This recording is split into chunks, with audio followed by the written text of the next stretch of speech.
There's no better feeling than a personal win, and the State Farm Personal Price Plan can help you do just that.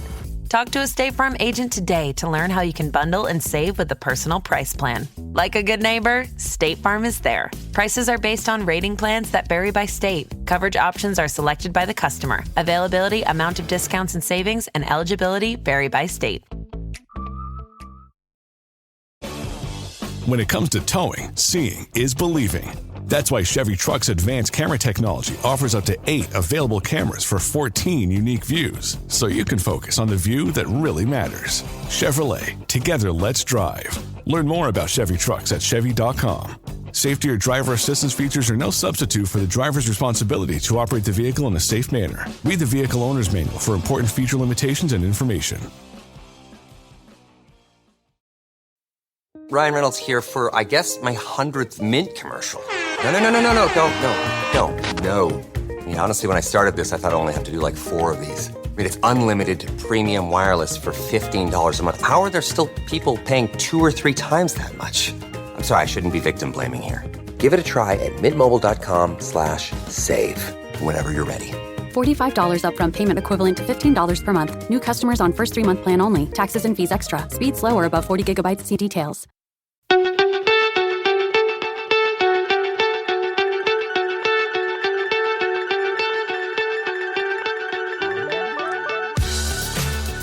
So attention cricket clubs and cricketing family, are you ready to step up to the crease and make a long-lasting impact on your club's legacy?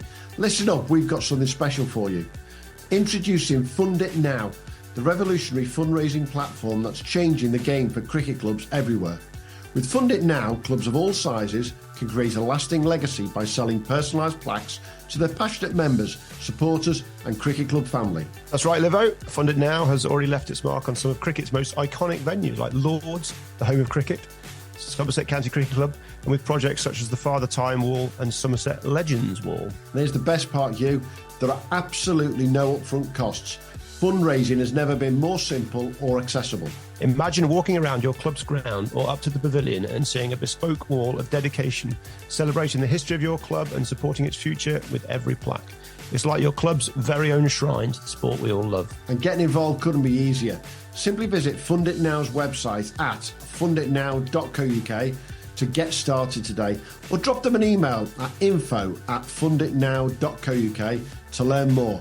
It's time to rally your supporters and start raising money like never before. And don't forget to tell them you heard it from us at the Premier League Cricket Show. So what are you waiting for? Join the ranks of clubs and grounds like Somerset County Cricket Club and Lords and make your mark on cricket history. Visit Fund It Now today and start building your fundraising platform. That's funditnow.co.uk. Fund It Now, where passion meets purpose at your cricket club, and begin creating your own legacy.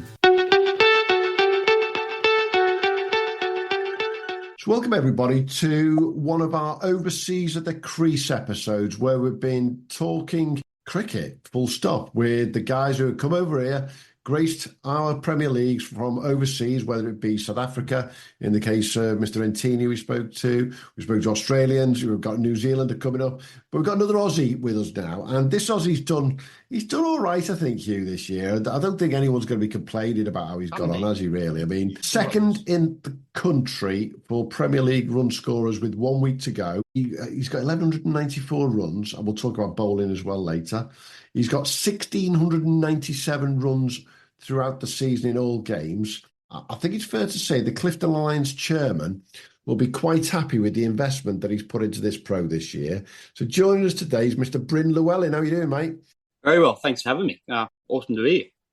Absolute pleasure. Now, we've got to... Let's do the big one straight away. I said to Hugh before we came on earlier, Bryn Llewellyn. But you've got the most Aussie accent in the world. It's doing me head in already. What's the Welsh link? There's got to be.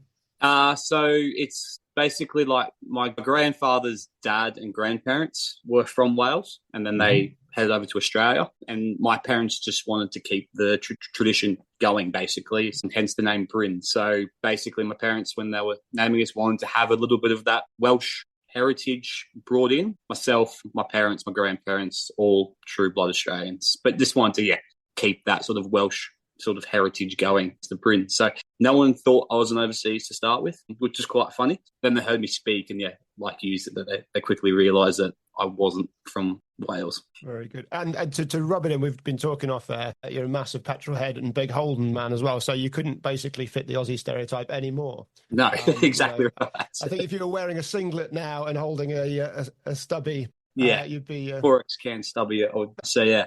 Yeah, for our English listeners, let me translate. If he was wearing a vest and holding a can of beer, is exactly what Hugh meant to say, wasn't it? Something like, hey, welcome, Bryn.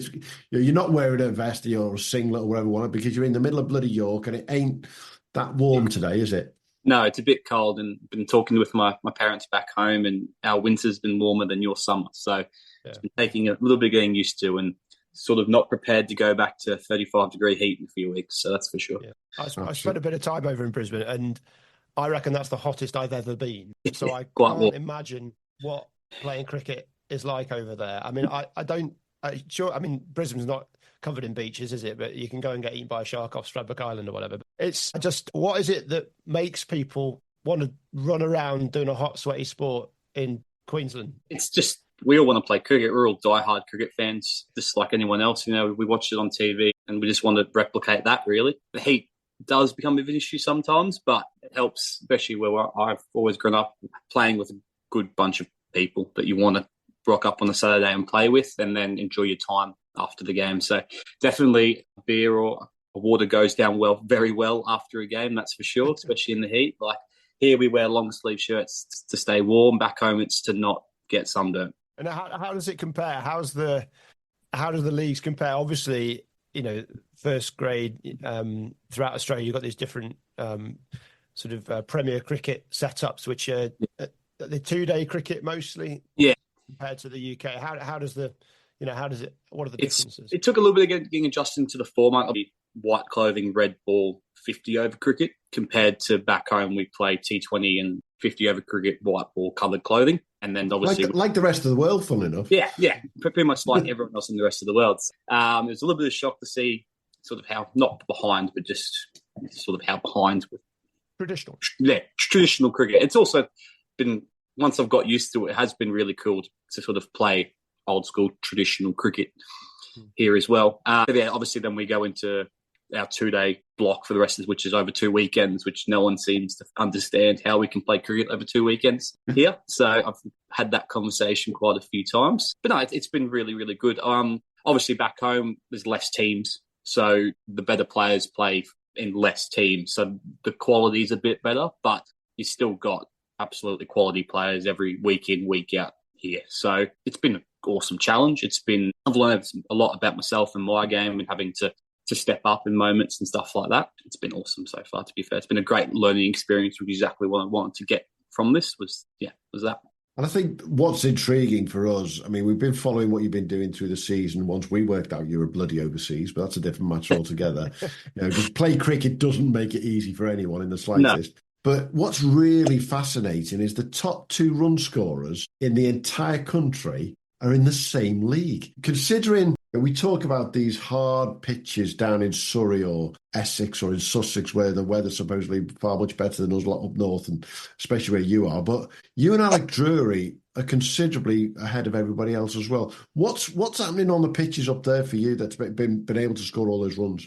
Not sure. Like when I first arrived and didn't see the sun for the first 6 weeks, I thought I was going to be in for, as an opening batter especially, being for a very long, tough summer of struggling to get any run. Hang on. Can I just stop you? First 6 weeks. I'm looking at your scores. 25, 78, 110 and 50. We've got another Aussie giving us this hard story here, Hugh. Yeah. It is the traditional one. The Aussies do tend to struggle early doors, and you've bucked the trend there. So you're getting a lot of rain out there in Ipswich to make those pitches soft. Yeah, we've had not as much as the rain we've had here, that's for sure. But even just looking before I came over at the weather, thinking, this it's going to be a challenge, Duke ball, going to swing some more. And yeah, I don't know, like all the facilities here have been absolutely class, playing on county grounds, ex-county grounds, everything like so much time and effort that I've, especially like at Clifton, like all of our volunteers, the time and effort they put in to get the ground up for us. So that's just incredible. So, the facilities have been unbelievable. And yeah, I can't really know what it is. We've played on some good pitches, but also we've played on some difficult ones with some class bowling attacks as well. So it's hard to put it onto one thing, but I think it's just two guys just in form and just doing what's needed to be done to win games of cricket. We'll come round to the Yorkshire League North in a bit, but let's just get back to where we start with all our overseas guys. You're an Ipswich lad, are you? Yeah, correct, yeah. Yeah, I mean, but bear in mind that everyone who's listening to this going, saying, hang on, he's an Ipswich lad called Bryn Llewellyn in Australia. It just, our listeners are all over the place. Yes. Tell us about Ipswich, because it ain't a big place, is it? No, so it's about half an hour west of Brisbane.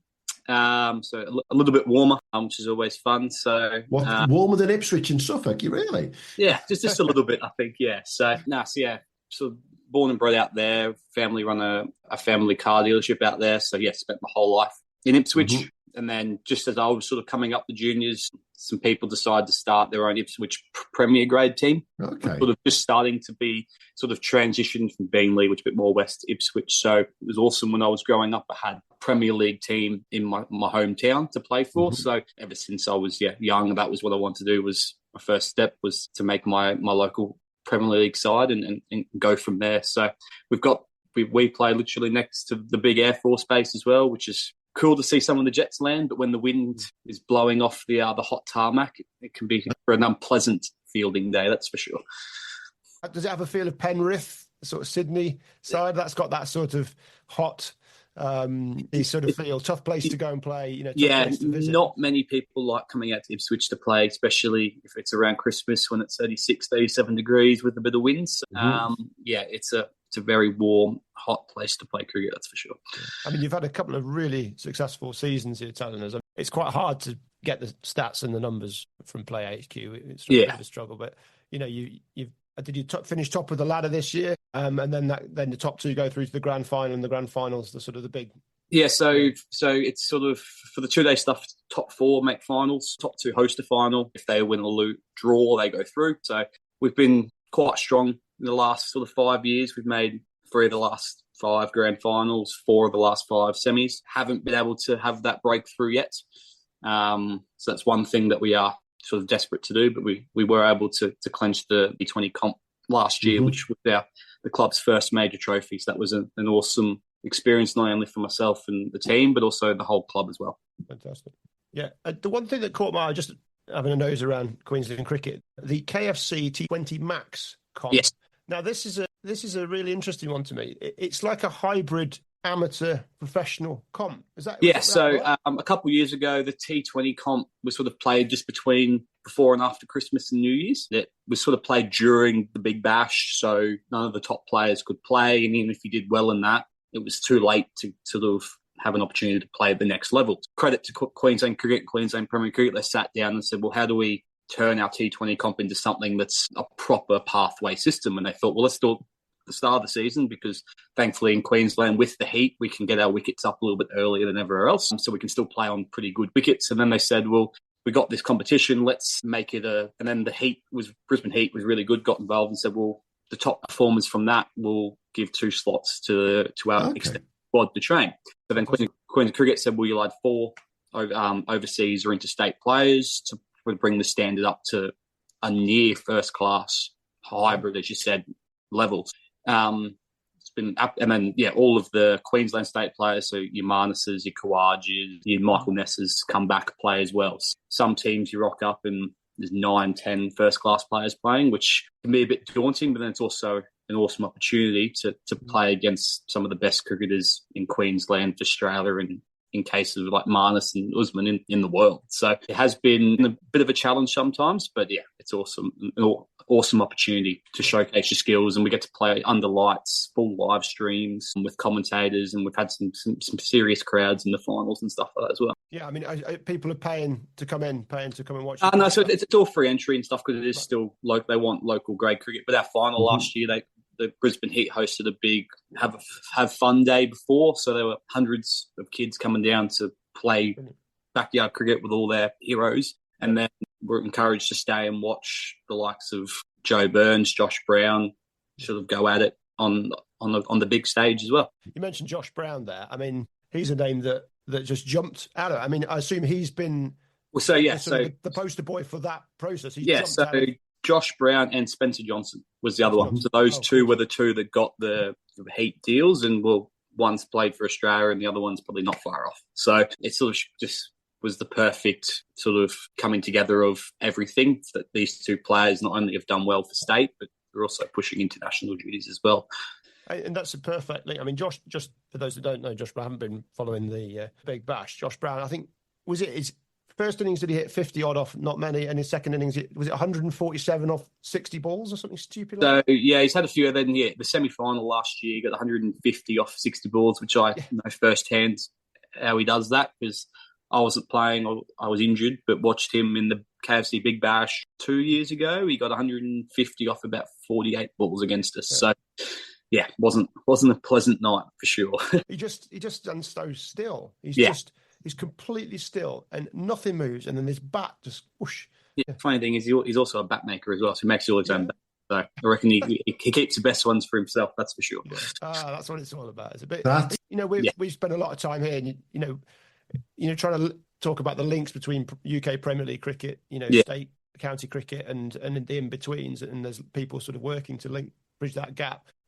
We spoke to Teague Wiley earlier in the year, and he was saying how close the West Australian state system is to the grade, and it seems to be that it's really, really intertwined. Yeah, it is. All the states basically use the grade system as almost a selection in themselves. Yeah. It's sort of really intertwined that you can go up the grades in Premier cricket to get to your first division team, first teams, and then next steps playing second 11 stuff for your state, and then into first team. And so it is a really sort of seamless process from 4th, 5th grade, playing on sort of local grounds up until playing first class cricket. Yeah, fantastic.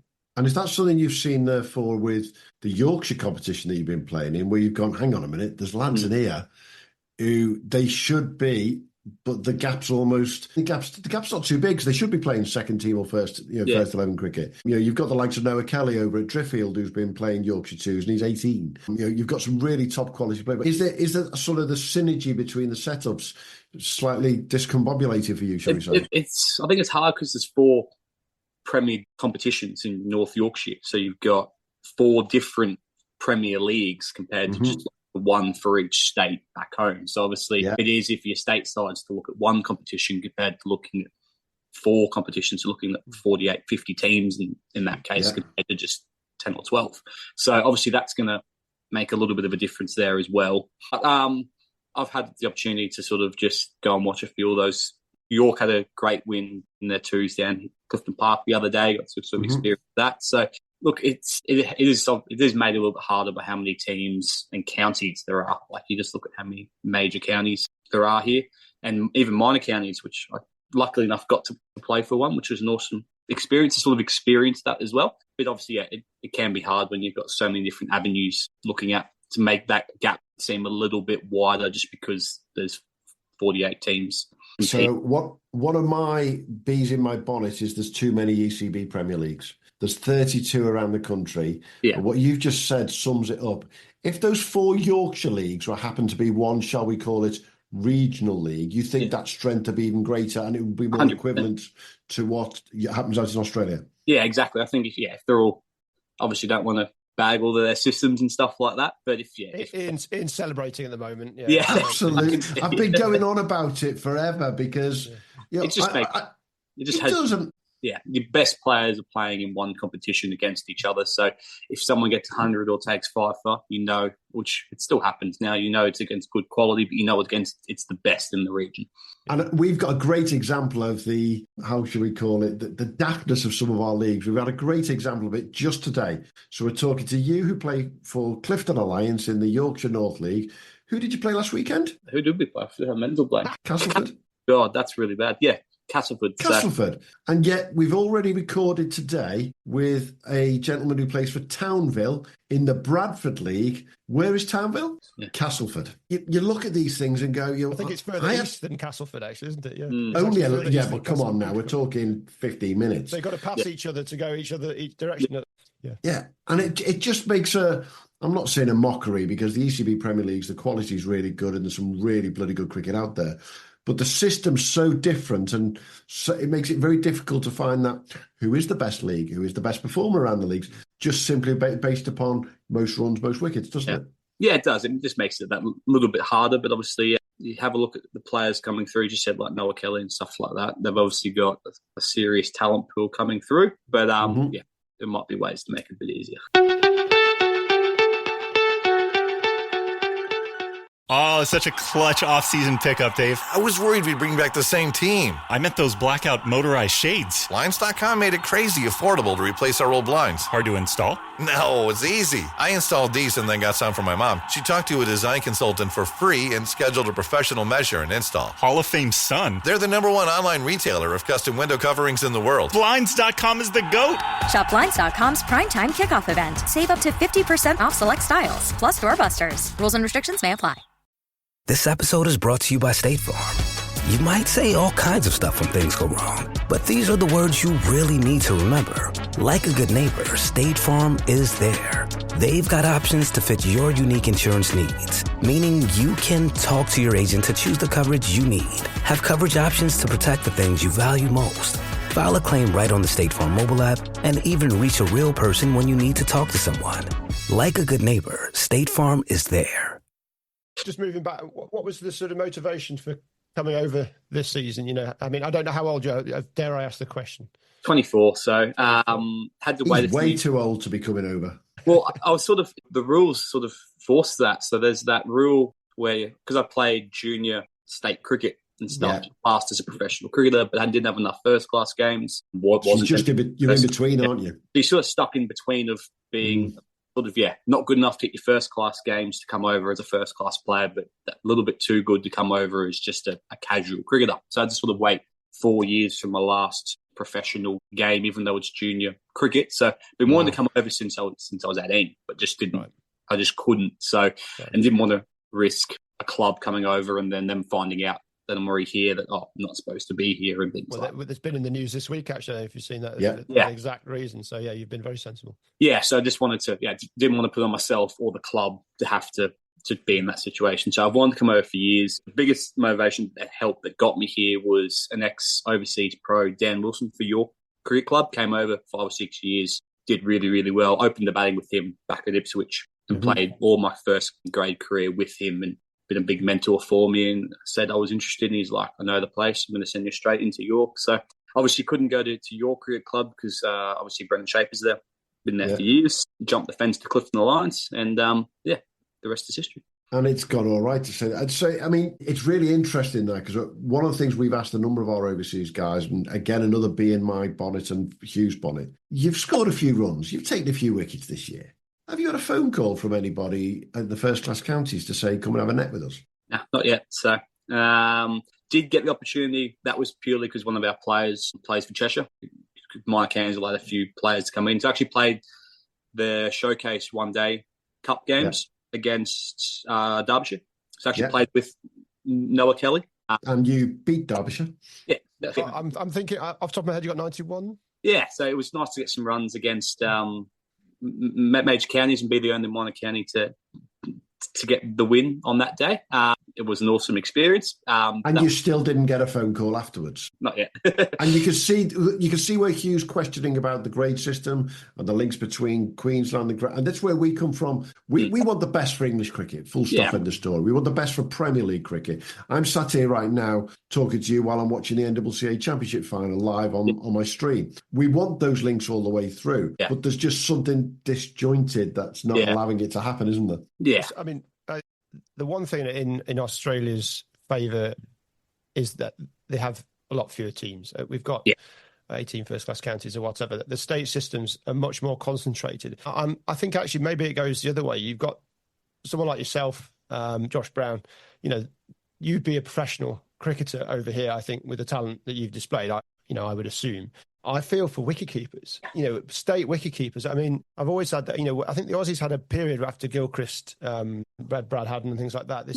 And actually, there's a real problem. There's only one spot in each state, so you're picking from, just a few wicketkeepers. So it's really, really hard to be a first-class cricketer in Australia. Guess who's a wicketkeeper, Bryn? Yeah. It's you. Surprise, surprise. That's why I feel sorry for them. It is, though. It's like I'll just for example, the Stamford Bridge overseas. McLaughlin, he is the backup keeper for Queensland, but Queensland's got Jimmy Pearson, who's been in the backup for Australia for years. So like, it's unless he goes down and gets injured, it's so hard to get opportunities. So I do feel it's quite a long way. It's quite a long way to the next county. It's not like you can just pop down the road to Notts or Leicestershire as well.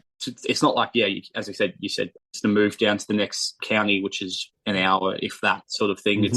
It's a full life change, moving state, house, job, family, friends. It's pack up your entire life and move 5-6 hours in a different direction. And Qantas do keep those airfares very cheap, do they? No. It is not cheap. It's not like you got Ryanair, you can just pop between the states. Yeah, exactly. I think it's cheaper to fly to New Zealand than it is to fly into a different state. I mean, Josh Brown's done that.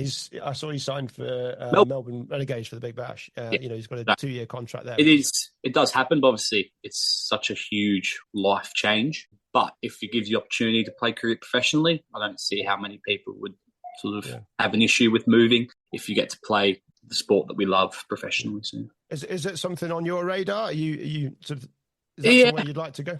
I just can't see myself ever leaving Queensland. I'm just born and bred Queenslander. I can't see myself ever playing for the Blues or anything like that. And just got such a good family and friend circle, and obviously with my family business that I'm obviously working to as well. So I've obviously got that backup option as well. But look, I'm going to keep pushing for Queensland because it's my state. It's sort of that home feeling, and obviously we've got state of origin and stuff in rugby league and stuff. So I just don't think I could betray the maroon faith. So. Yeah, I mean, the rugby league. It's a fascinating. You've moved up to the Yorkshire area where it is rugby league area. I always find it fascinating that Britain's got this band of rugby league that sort of runs across the M62 or whatever it is. And actually, Australia's got a similar blocks of rugby league. There's Union scattered about, but league's got these concentrated hubs. And then it's everything. The guy we were talking to this morning at Townville, everyone at Castleford, they don't want to be cricketers, they want to play rugby league. It's very strange. Yeah, it is. Even in Australia, you move from town to town, and one's rugby union, one's AFL, one's rugby league, and the other two sports don't exist in that town. Like it is crazy. Yeah, when I was over there was always rugby league players possibly taking too many certain stimulants, causing all sorts of trouble. Has that settled down, or is it still carrying on? No, it's all settled down. Obviously, with the amount of media and everything going around these days. And everyone just wanting to perform at the best and not let down yourself, your family, or your club. I think it's died down. At least from the media point of view. I'm not controlling it better.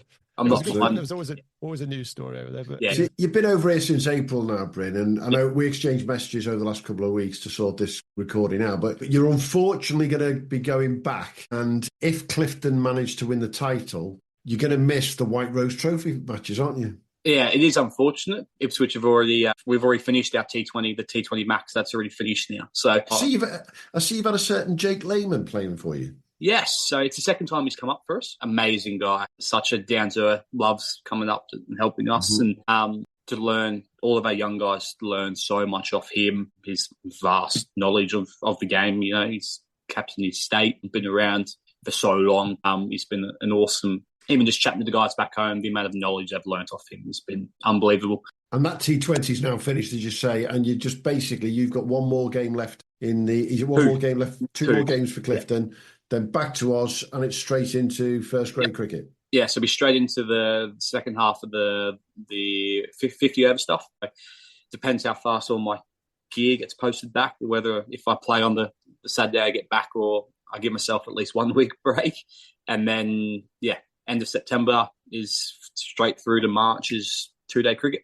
How do the pitches compare? Over in the West, it's famous for quick and bouncy. Is it exactly the same? In Queensland, the biggest difference has been learning that I can't play much on the back foot here.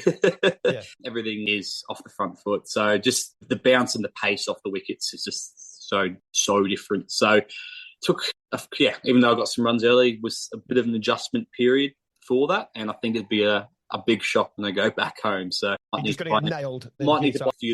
go through a few helmets when I go back. But has that been part of the learning curve and one of the reasons you wanted to come over to experience that different cricket and that different style of playing? Yeah, exactly right. Just experience a different type of cricket, different conditions, having to adapt to the ball, the wicket, the bowlers. back home, everyone tries to bowl as fast as you can and knock your head off, basically. Here, everyone tries to swing the ball, seam the ball, and things like that. It's just learning a different set of skills and different way to score runs. We've all got our ways that we score our runs, but I've had to change mine slightly to suit to the conditions and that sort of mental thinking while you're batting. Okay, how do I adjust my game on the fly to score runs against that bowler and this attack on this wicket? That's the biggest thing that I've learned, is being able to adapt my game to suit the conditions and even my bowling and everything like that as well. I was going to touch on your bowling there. It's something that, when you get an overseas, you want the guy who's going to get all the runs and get wickets. And I think you're about 6th in the league wicket table as well. I mean, that's some effort. Are you an all-rounder by default, or is that something that's coming to your game?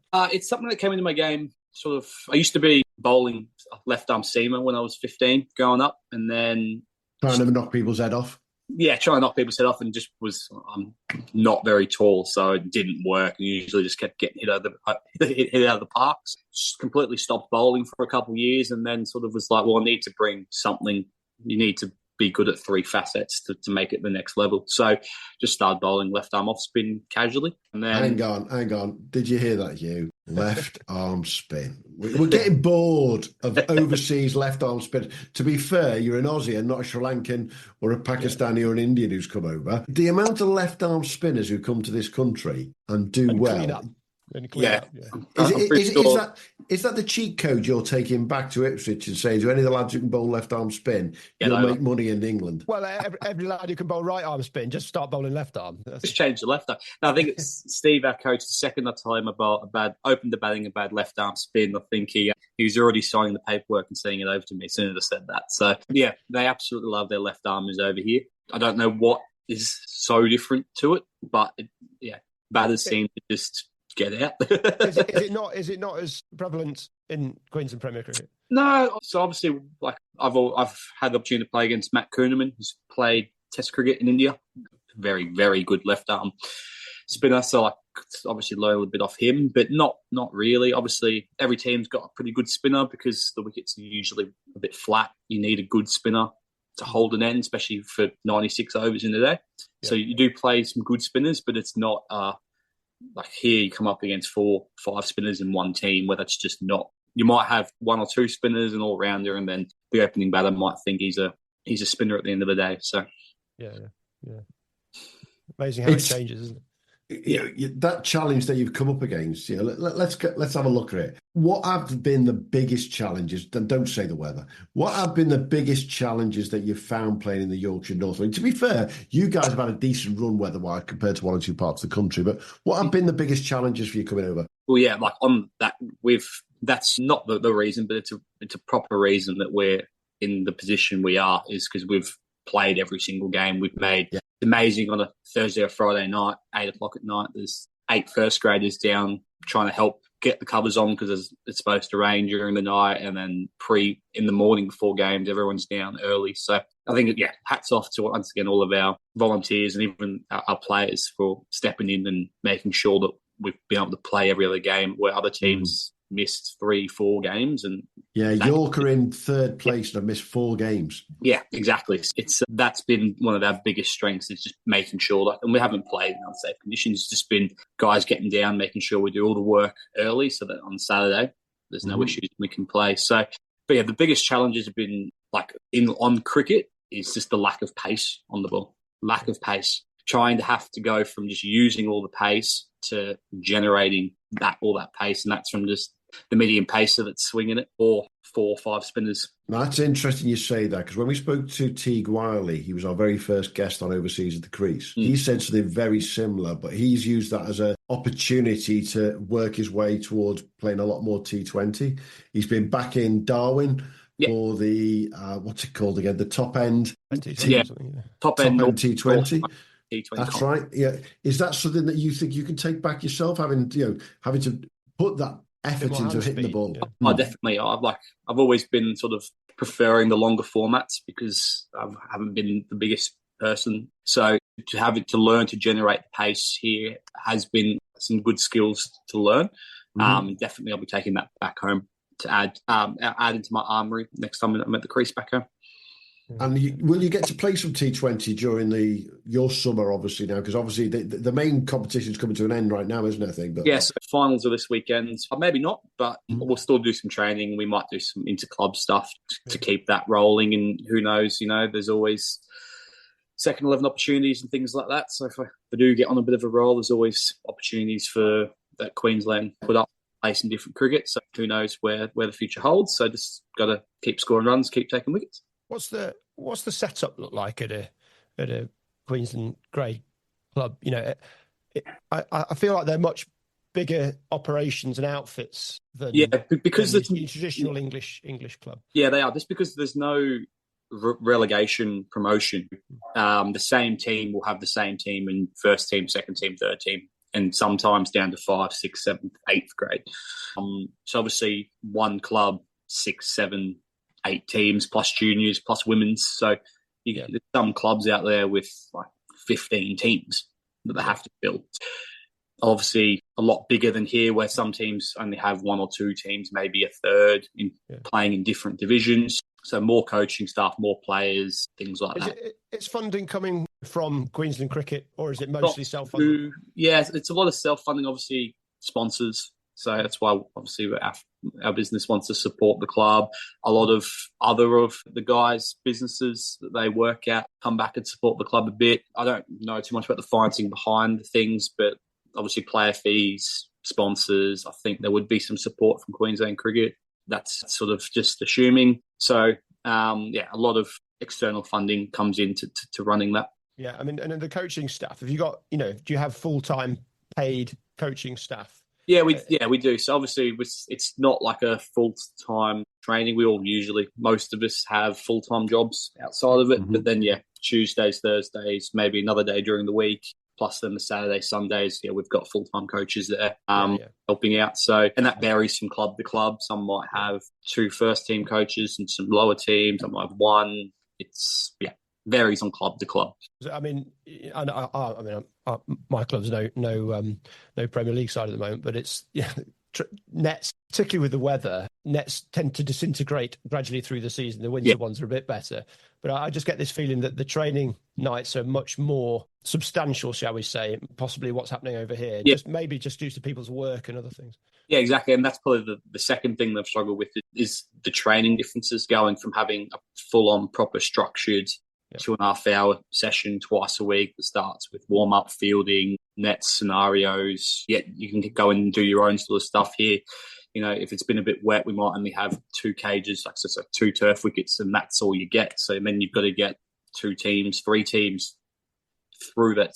I've gone from sort of batting an hour and a half a night at a training session to having 15, 20 minutes during training, which has been fine because thankfully, I've been able to get down to the club and do some stuff away from training to keep up that training schedule. So it sort of allowed me at training to be a bit more of a coach and just helping everyone else pass on. I haven't got the greatest experience, but I've still had some nice experiences and played some decent cricket. So if I can pass on some of that to the younger guys and get them coming up through the system. So I've really sort of enjoyed that. Even though it's been a bit of a challenge, I've sort of found a way to really enjoy that.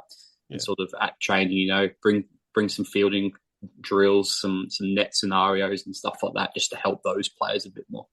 Yeah, very good. Well, if anyone can't learn from somebody who scored 1,700 runs in a season, let's be honest, they might as well pack up the bag right away.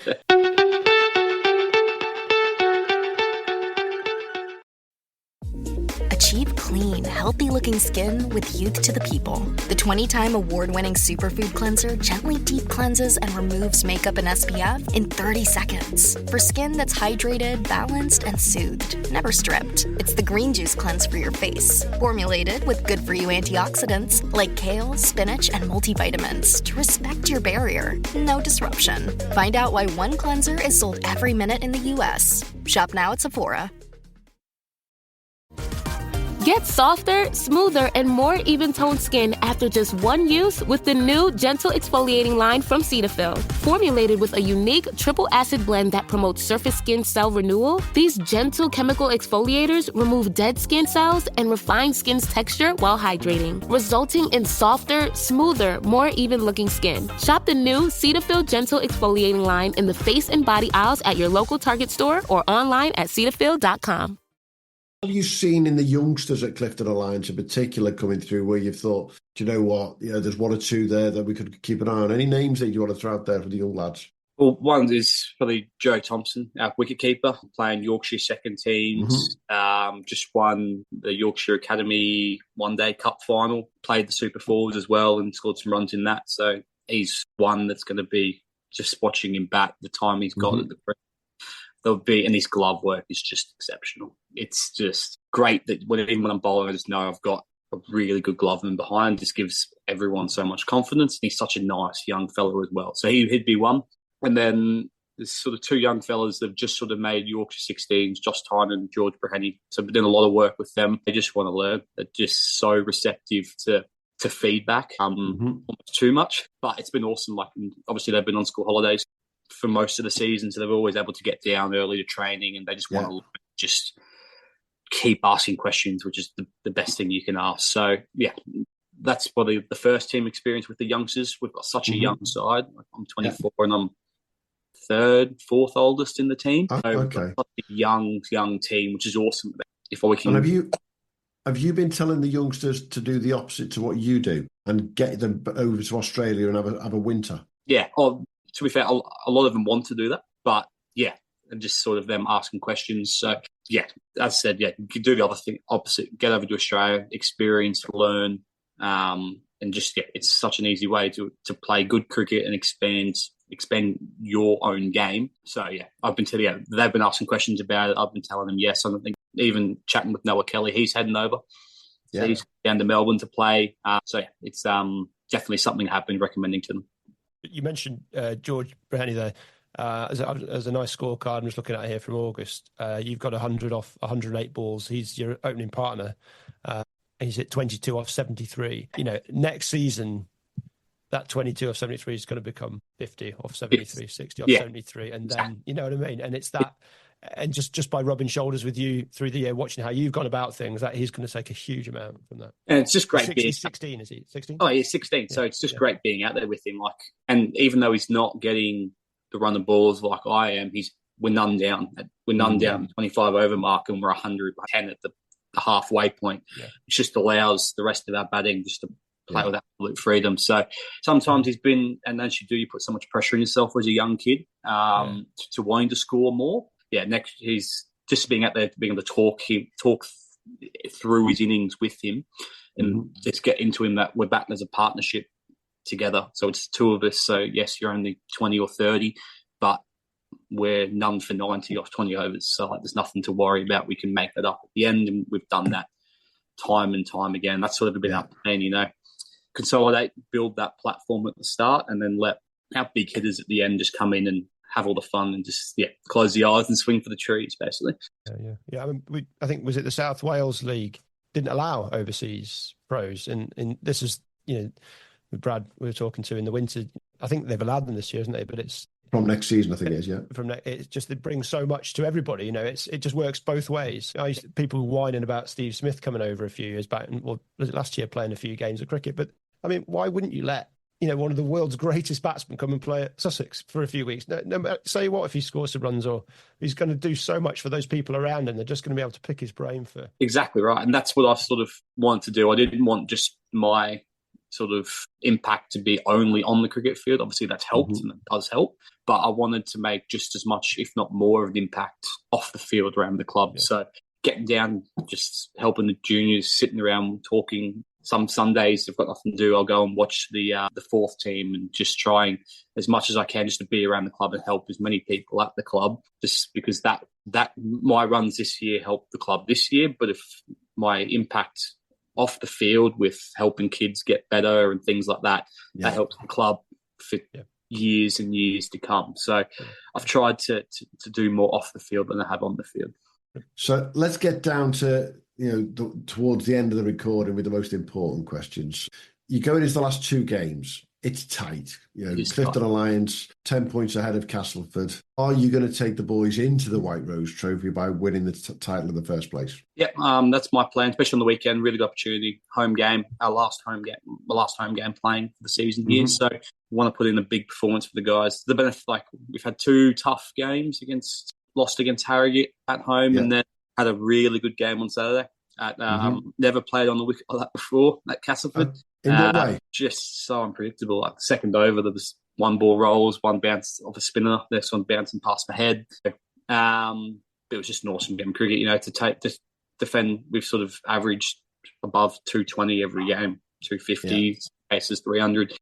Defend 180 into the second last over was good, but obviously disappointing not to get across the line. But the benefit is it's still in our hands. We win 1 of the next 2, and we've got that league. So that's now 100% my focus is winning the league for Clifton.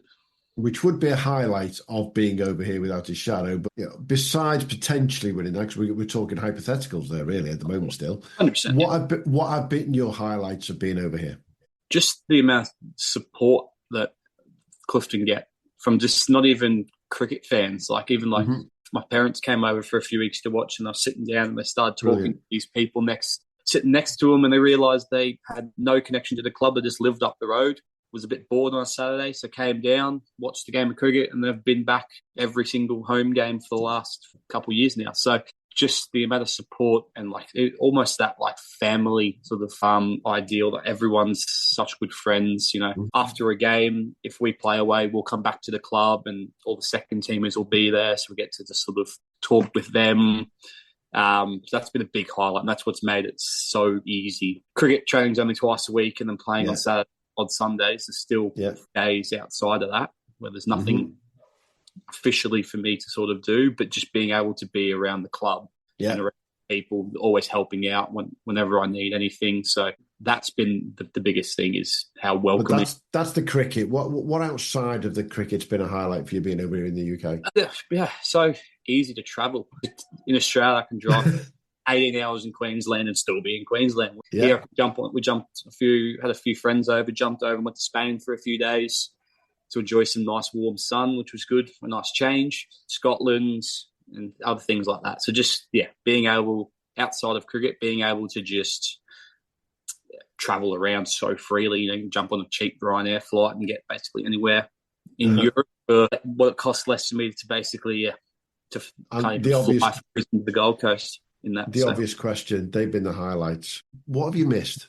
Friends and family, the biggest thing. That's the right answer, by the way. That is the right answer. 100%. I've got so many close friends back home that haven't, obviously missing. So a lot of my really good close friends back home. My parents were here for a few weeks, but when they left, it was sort of a bit like my brother. Thankfully, my wife's over here with me, so I haven't had to deal without that. So she's just enjoyed a 6-month holiday, basically. So she's absolutely living the life. So I don't think she wants to leave, but that's been the biggest thing is family, friends, during the winter, being able to just, and even the weather, I know it's the thing, but just being able to, even the winter, go to the beach with our friends, chill on the beach for a day, things like that. Oh, he's sounding like Jordan Silk now, you see. Now he's depressing me now. But so that's been the biggest thing I've missed so far. You're going back, say again? And driving, just not being a car enthusiast and not being able to drive. Okay, absolutely killed me. But we were talking off air. You did go down to Goodwood for the Speed Festival. Yeah. Did you fancy having to go at anything down there? I wish, but no one would lend me the keys. So they heard the Aussie and just ran. There's some quite expensive motors there that if you prime them, you might end up with a rather large bill. Yeah. Yeah, it was probably the fact that this Aussie turned up wearing a singlet carrying a stubby. That was the problem, wasn't it?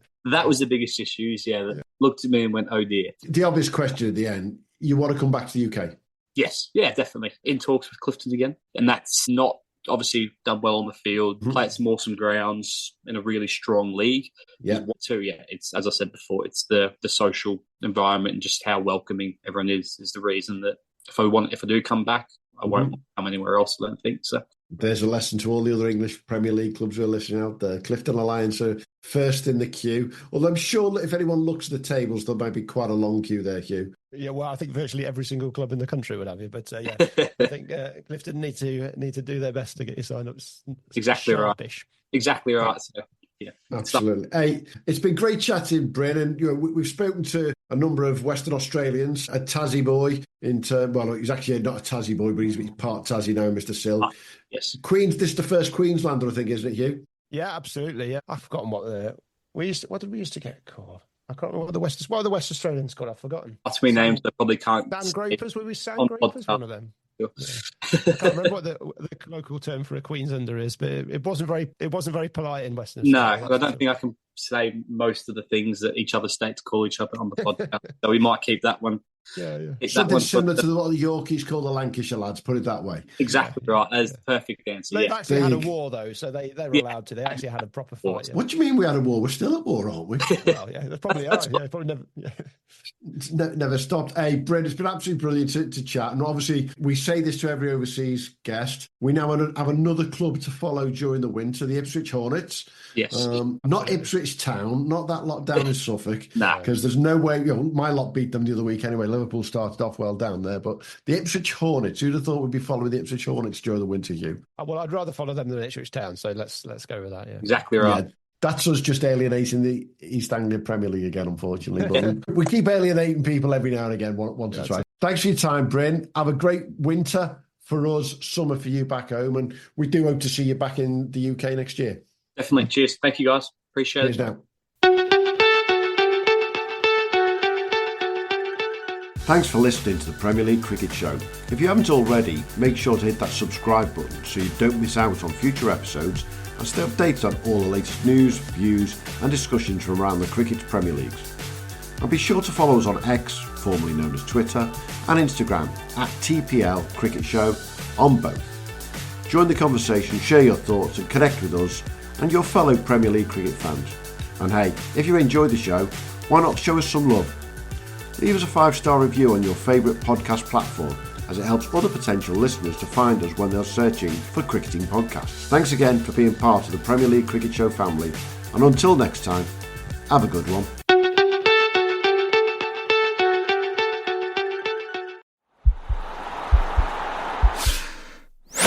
This podcast is part of the Sports Social Podcast Network.